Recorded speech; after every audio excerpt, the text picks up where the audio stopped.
Raghav Chadha versus Kejriwal, क्यों मचा बवाल? राघव चड्ढा कौन सा तूफान लाने वाले? स्वाति मालीवाल पर चुप्पी, राघव चड्ढा पर एक्शन। केजरीवाल के सामने क्या मुसीबत आ गई? टीम केजरीवाल ने राघव चड्ढा को लेकर क्या खुलासा कर दिया? अब इसका चैप्टर। इस वक्त राजनीति में केजरीवाल और राघव चड्ढा के बीच बवाल की बहुत चर्चा हो रही। राघव चड्ढा केजरीवाल की टीम का प्रमुख चेहरा रहे, लेकिन सीन ऐसा पलट गया कि अब राघव चड्ढा पर केजरीवाल की टीम धड़ाधड़ अटैक कर रही। ऐसा बवाल मचा कि राघव चड्ढा को केजरीवाल ने किनारे लगा दिया। आम आदमी पार्टी ने कल राघव चड्ढा को राज्यसभा में डिप्टी लीडर के पद से हटा दिया। संसद में उनको बोलने के लिए समय नहीं देने के लिए कह दिया कि इसको मत बोलने देना। आज जब राघव चड्ढा बोले तो आम आदमी पार्टी में तूफान आ गया। केजरीवाल एंड टीम एक साथ राघव चड्ढा पर टूट पड़ी। जिस बात को कल तक छिपाया जा रहा था, आज एक सुर में राघव चड्ढा पर आरोप लगाए, लेकिन अभी भी यह साफ नहीं हो पाया कि राघव चड्ढा पर एक्शन आखिर हुआ क्यों। सवाल उठ रहे हैं कि क्या अरविंद केजरीवाल से बनी दूरी राघव चड्ढा को भारी पड़ गई? क्या संसद में आम जनता के मुद्दे उठाना राघव चड्ढा को भारी पड़ गया? क्या राघव चड्ढा को उनकी बढ़ती लोकप्रियता भारी पड़ गई? राघव चड्ढा आम आदमी पार्टी में दूसरे स्वाति मालीवाल साबित हो रहे हैं, जिन्हें पार्टी से तो नहीं निकाला गया है, लेकिन साइडलाइन जरूर कर दिया गया। आम आदमी पार्टी के नेता आरोप लगा रहे हैं कि राघव चड्ढा पार्टी लाइन से अलग चल रहे हैं, बीजेपी के करीब जा रहे हैं, डर गए हैं। लेकिन राघव चड्ढा को कोसने वाली उनकी पार्टी यह नहीं बता पाई कि स्वाति मालीवाल पर फिर एक्शन क्यों नहीं लिया, जबकि तो वो भी तो पार्टी लाइन से अलग चल रही है। राघव चड्ढा ने आज अपनी पार्टी पर क्या आरोप लगाए? उन्होंने क्यों कहा कि मेरी खामोशी को मेरी हार मत समझिएगा? वो कौन सा तूफान लाने वाले हैं? क्या होने वाला है? आम आदमी पार्टी में मचे इस घमासान का एक ट्रेलर देखिए, फिर पूरी खबर और अंदर की बात बताते हैं।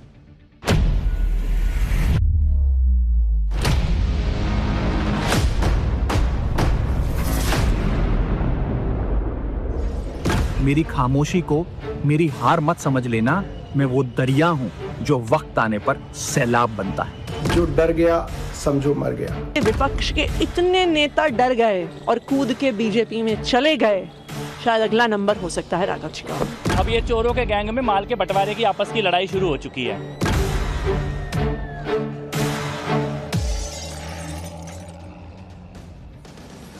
राघव चड्ढा को आम आदमी पार्टी ने राज्यसभा के डिप्टी लीडर पद से हटा दिया, तो आज राघव चड्ढा खुलकर सामने आ गए। उन्होंने बिना नाम लिए अरविंद केजरीवाल पर हमला बोला और अपनी ही पार्टी आम आदमी पार्टी को चेतावनी दे दी। डिप्टी लीडर पद से हटाए जाने पर राघव चड्ढा ने पोस्ट किया कि खामोश करवाया गया हूं, हारा नहीं हूं। इसके साथ ही सवाल पूछा कि क्या जनता के मुद्दे उठाना गलत है? सुनिए राघव चड्ढा ने क्या कहा, इसके बाद बताता हूं कि उनके इस बयान पर आम आदमी पार्टी क्यों भड़क गई और उन्होंने क्या खुलासा किया। मुझे जब जब पार्लियामेंट में बोलने का मौका मिलता है, मैं जनता के मुद्दे उठाता हूं और शायद ऐसे टॉपिक्स उठाता हूं जिसे आम तौर पर संसद में नहीं उठाया जाता। लेकिन क्या जनता के मुद्दे उठाना, पब्लिक इश्यूज पे बात करना कोई अपराध है? क्या मैंने कोई गुनाह कर दिया, कोई गलती कर दी? Have I done something wrong? ये सवाल आज मैं इसलिए पूछ रहा हूं क्योंकि आम आदमी पार्टी ने राज्यसभा सेक्रेटेरिएट को ये कहा है कि राघव चड्ढा के पार्लियामेंट में बोलने पर रोक लगा दी जाए। राज्यसभा में आम आदमी पार्टी के 10 सांसद हैं, जिनमें राघव चड्ढा की छवि बिल्कुल अलग है। वो संसद से लेकर सोशल मीडिया तक छाए रहते हैं, लेकिन पिछले कुछ अरसे से ऐसा हो रहा था कि अक्सर राघव चड्ढा पार्टी के मुद्दे पर उस तरह से खुलकर नहीं बोल रहे थे जैसे दूसरे नेता बोलते हैं।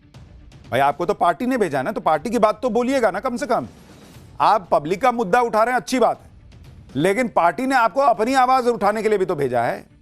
यही बात आम आदमी पार्टी को खटक रही थी। अभी तक तो कोई खोलकर कुछ नहीं बोल रहा था, लेकिन अब राघव चड्ढा भी खुलकर बोल रहे हैं, उधर से केजरीवाल की टीम भी खुल के बोल रही है। आज जब राघव चड्ढा ने आरोपों का पुलिंदा खोला तो आम आदमी पार्टी के नेता भी खुलकर बोलने लगे। सुनिए सौरभ भारद्वाज ने क्या कहा। राघव भाई, अभी आपका वीडियो देखा, हम सब लोग अरविंद केजरीवाल जी के सिपाही हैं और हमने तो एक ही बात सीखी थी, जो डर गया समझो मर गया। हम सबको तो लोगों के मुद्दे उठाने थे, सरकार की आंख में आंख डाल के। पिछले कई अरसे से मैंने देखा आपने कोई भी मुद्दा सदन में नहीं उठाया जिसमें आपने प्रधानमंत्री या भारतीय जनता पार्टी की सरकार से प्रश्न किया हो। ऐसे डर की राजनीति कैसे चलेगी? यानी आम आदमी पार्टी कह रही है कि राघव चड्ढा वहां पर मौजूद हैं राज्यसभा में आम आदमी पार्टी के सांसद के तौर पर, लेकिन वो मोदी सरकार से कुछ पूछते ही नहीं, पार्टी लाइन पर चलते ही नहीं। पार्टी कहती है कि भाई सीईसी के खिलाफ प्रस्ताव लाना है, साइन करो, साइन नहीं करते। पूरा विपक्ष बहिष्कार करता है, वो बहिष्कार में शामिल नहीं होते। तो पार्टी कह रही तो आपको भेजा किस बात के लिए? एक वक्त था जब राघव चड्ढा को अरविंद केजरीवाल का सबसे करीबी और भरोसेमंद लोगों में गिना जाता था। आखिर अब ऐसा क्या हो गया कि दोनों के बीच दूरी बन गई? फिलहाल अरविंद केजरीवाल इस पर खामोश हैं, लेकिन उनके बाकी नेता राघव चड्ढा पर वैसे ही हमलावर है जैसे स्वाति मालीवाल के साथ हुआ था। आम आदमी पार्टी के नेता अब राघव चड्ढा पर आरोप लगा रहे हैं कि वो बीजेपी के करीब हो जाते जा रहे हैं। आम आदमी पार्टी के नेताओं ने कहा है कि राघव चड्ढा प्रधानमंत्री नरेंद्र मोदी से डरते हैं। राघव चड्ढा बीजेपी के खिलाफ कुछ नहीं बोलते। राघव चड्ढा संसद में पार्टी के मुद्दे नहीं उठाते, सॉफ्ट पीआर वाले मुद्दे उठाते हैं, असली मुद्दे नहीं उठाते।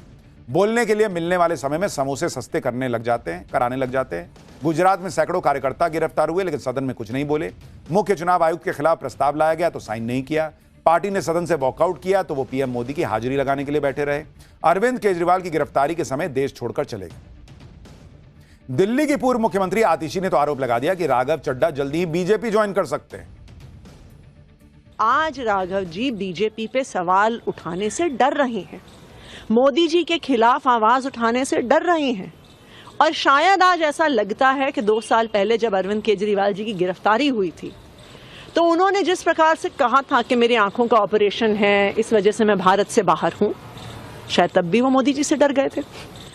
मुझे ऐसा लगता है कि शायद जिस तरह से विपक्ष के इतने नेता डर गए और कूद के बीजेपी में चले गए, शायद अगला नंबर हो सकता है राघव जी का। हालांकि खाली आम आदमी पार्टी में ही भूकंप नहीं आ रखा है। अभी बोलते बोलते यहाँ स्टूडियो की लाइटें हिल रही, लग रहा भूकंप आया है। अभी थोड़ी देर में कंफर्म करेंगे। पूरी पार्टी राघव चड्ढा पर हमलावर है। आरोपों की पूरी लिस्ट बना ली है, पार्टी विरोधी काम करने तक के आरोप लगा दिए, लेकिन राघव चड्ढा अलग ही लेवल पर है। उनके दिमाग में कुछ अलग ही चल रहा है।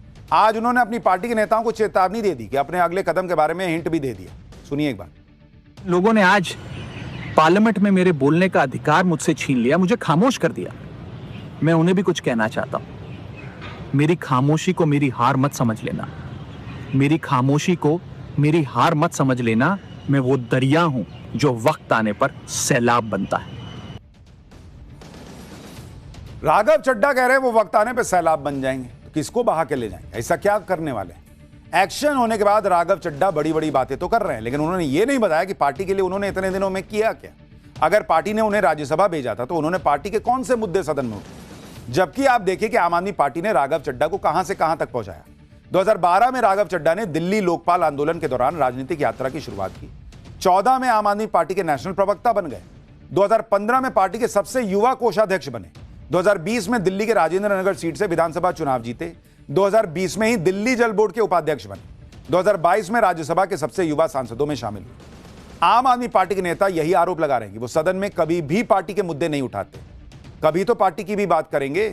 सुनिए संजय सिंह क्या कह रहे हैं। दिल्ली में हम लोगों ने देखा किस तरीके से चुनाव आयोग का दुरुपयोग हुआ। पंजाब का मुद्दा होता है, उस वक्त आप खामोश रहते हो, नहीं बोलते हो। मोदी के खिलाफ आवाज नहीं निकालते हो।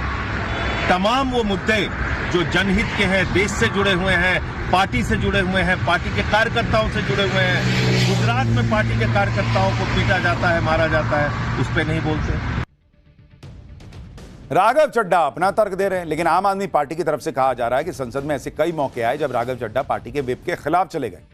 आज पंजाब के मुख्यमंत्री भगवंत मान ने तो यहां तक कह दिया कि उन्हें ऐसा लगता है कि राघव चड्ढा कॉम्प्रोमाइज्ड हैं।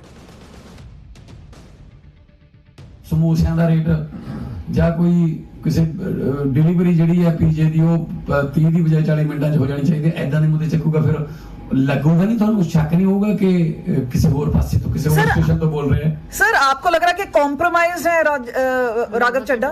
आप मानते हैं कि वो कॉम्प्रोमाइज है? हाँ जी। आम आदमी पार्टी के नेता राघव चड्ढा पर बैक टू बैक फायरिंग करते जा रहे हैं पॉलिटिकल, लेकिन स्वाति मालीवाल पर आज तक किसी ने कुछ नहीं कहा। ना उन्हें राज्यसभा से हटाया गया, जबकि यही स्वाति मालीवाल आम आदमी पार्टी और अरविंद केजरीवाल पर फायर रहती है। स्वाति मालीवाल ने केजरीवाल के निजी सचिव पर मारपीट का आरोप लगाया था, जिसके बाद वैभव कुमार को गिरफ्तार तक किया गया था। उन्होंने केजरीवाल पर यमुना नदी को नाला बनाने की अनुमति देने तक का आरोप लगाया। यमुना की सफाई के लिए आवंटित 7,500 करोड़ रुपए के दुरुपयोग का आरोप लगाया। सफाई के मुद्दे पर उन्होंने अरविंद केजरीवाल के घर के बाहर कचरा फेंका। अरविंद केजरीवाल पर पंजाब में सरकारी कैंप कार्यालय को करोड़ों खर्च करके बंगले में बदलने का आरोप लगाया। तो वो तो खुला आरोप लगा रही हैं, फिर भी उन पर एक्शन नहीं हुआ। राघव चड्ढा पे हो गया। लोग पूछ रहे हैं ऐसा क्यों, और ये भी पूछ रहे हैं कि क्या अगला एक्शन स्वाति मालीवाल पर होगा। लेकिन कई सूत्रों का कहना है कि बड़ी वजह यही है कि राघव चड्ढा बहुत दिनों से पार्टी के लिए पार्टी की आवाज नहीं बन रहे थे, और इसलिए वो नाराजगी का लेवल यहां तक पहुंच गया कि उन पर यह एक्शन है। अब सवाल यह कि क्या वो चुनाव के पहले बीजेपी या कांग्रेस में जाएंगे, ये वक्त बताएगा।